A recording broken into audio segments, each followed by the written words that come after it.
សូមរៀបរាប់ពីយកកថាជាភាសាអង់គ្លេសបន្តិចដើម្បីចែកជូនដល់កូនចៅក្រុមគ្រួសារដែលកំពុងមានទុក្ខជាទម្ងន់ So on behalf of the monks of Wat Kamara Pothiram, Seattle, Washington State, I would like to express condolence for the loss of your beloved family, Mr. Kong Or Tang, who passed away for several days. I know it is indeed a suffering for all the family members, children and grandchildren, great-grandchildren, for losing your beloved person, your grateful one. And it is inevitable thing that will happen to everybody.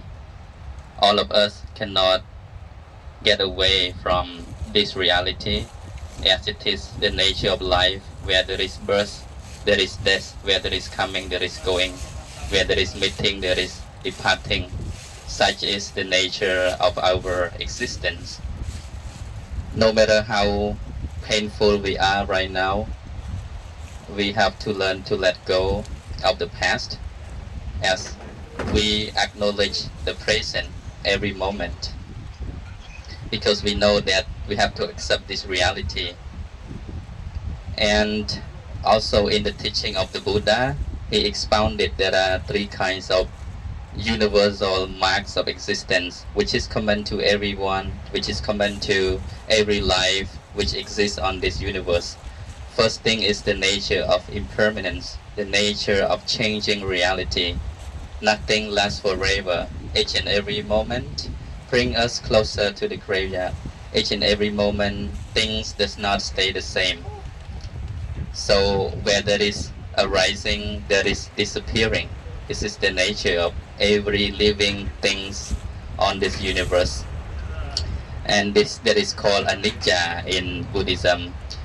Secondly, the nature of our reality is dukkha, suffering, unsatisfactoriness, pain, agony,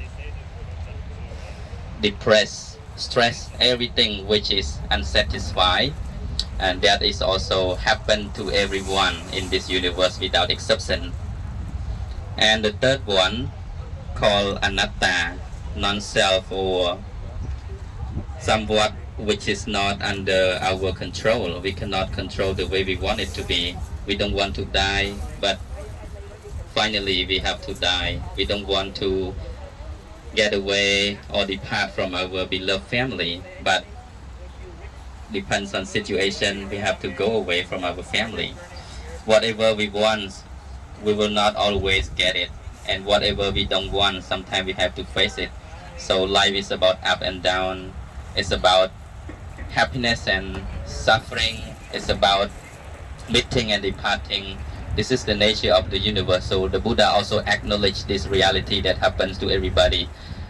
But remember that no matter if we know that suffering truly exists in our life, regardless of if you are poor, you are rich, you are black or white, you are monk or not a monk, anybody who exists on this universe has to face this kind of reality, has to face dukkha, the nature of changing, the nature of inconvenience and suffering.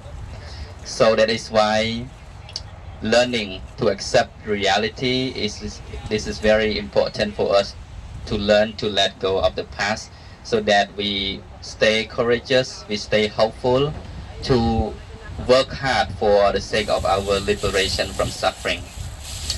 And according to the teachings of the Buddha, when a person dies, we cannot share anything, we cannot donate anything to them by hands directly, but it is the blessing can be reached to the departed one through three conditions. Under three conditions, one thing, we have to make donation through the virtuous people like the monks. That is why in any ceremony, according to Buddhist rites and ritual, we always invite the monks, or we come to the temple so that we can make offering through the monks, through the virtuous people who are composed of well conduct.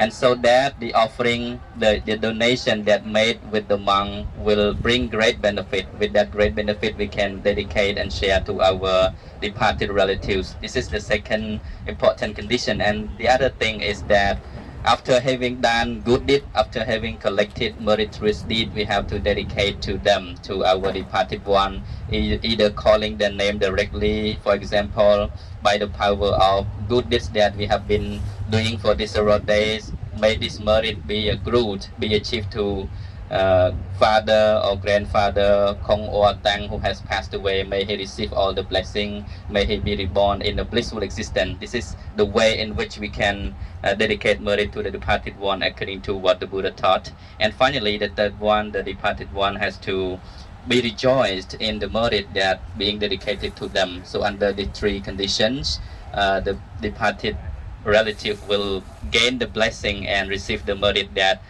we dedicate to them. So finally, I would like to conclude the short speech today, as today is such a suffering for everybody, that you have lost your beloved person, your grateful one. But all you can do to repay his gratitude is to work harder for the good of others, for the good of yourself, and solidarity, kindness, compassion. This is such a good things that everybody has to do in honor of your departed one. If you love your family, you have to do good, you have to be good, you have to be obedient, you have to listen to the advice of your elders, of your family, and try to perform more good deeds so that it expresses that you love yourself and also you love your family by behaving yourself in a good way, in a good conduct, in a proper conduct. And with that, you also accumulate more meritorious deeds, so you can share with your departed one. So finally, I would like to accumulate all the merits being made through generosity, observing moral precept, and meditation from all the family members who has been accumulating for several days. May this merit be achieved to Mr. Kong Or Tang. May he be liberated from physical suffering and mental suffering. May he be reborn in a happy existence. So, Namo Tani.